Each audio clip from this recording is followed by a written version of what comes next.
Living History, World War II Stories as told by those who were there. Today we have the honor and the privilege of hearing the story of a veteran of the U.S. Army Airborne and a civilian POW in World War II.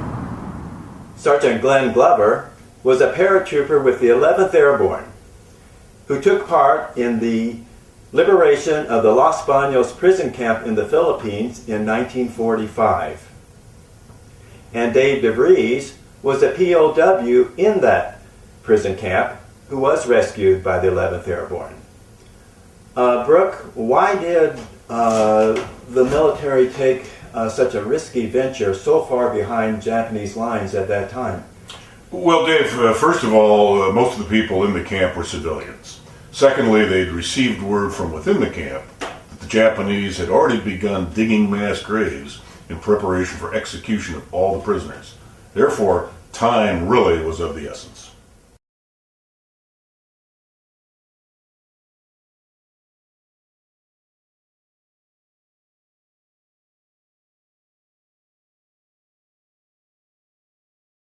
I had just gotten back from the hospital, and I forget the time lapse. At any rate, General Swing decided to liberate Los Banos prison camp, which was sitting on Lake Taal, T-A-A-L, at the foot of Mount Taal, spelled the same way. B Company, the 511th, was to jump on the Japanese side of this prison camp. The plan, there was no rehearsal on this. This was done just boom, boom, boom.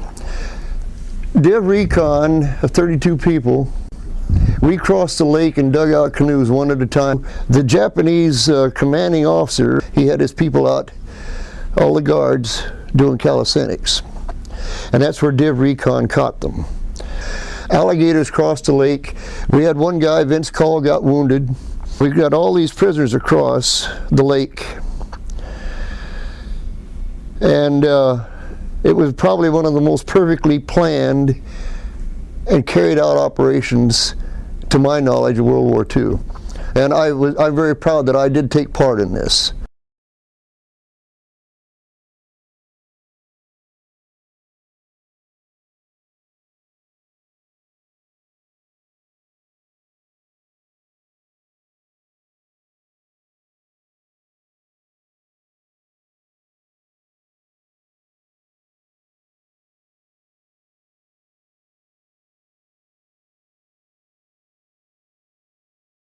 Dangerous for you to be keeping that diary all this time? Yes, it was.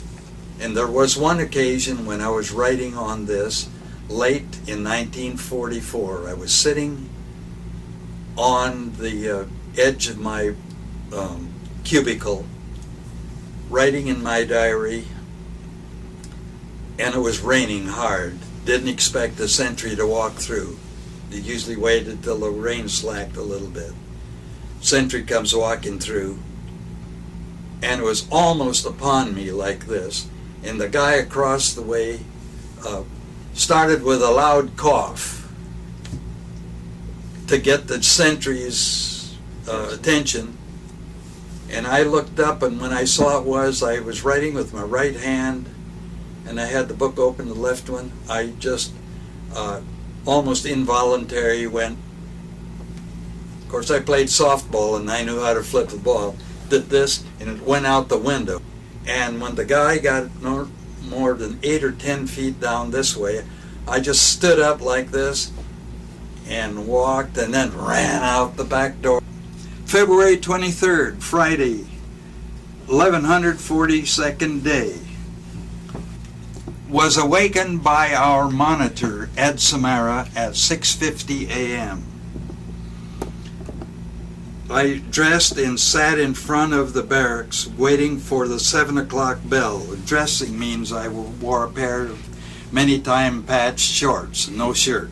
At approximately 6:58, 9 C-47s in tight formation passed over the lower camp. Suddenly, parachutes blossomed out. They were paratroopers. A minute later, guerrillas attacked the sentry posts and guardhouses Machine guns, rifles, and grenades popped all around.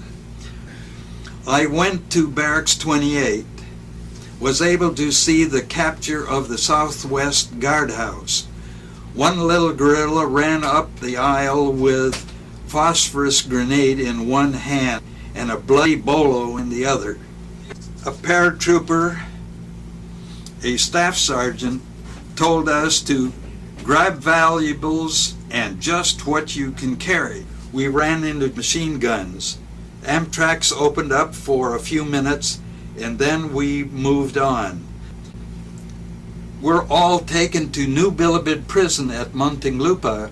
Cigarettes and candy were given out before a tasty supper at 7 p.m. What a day!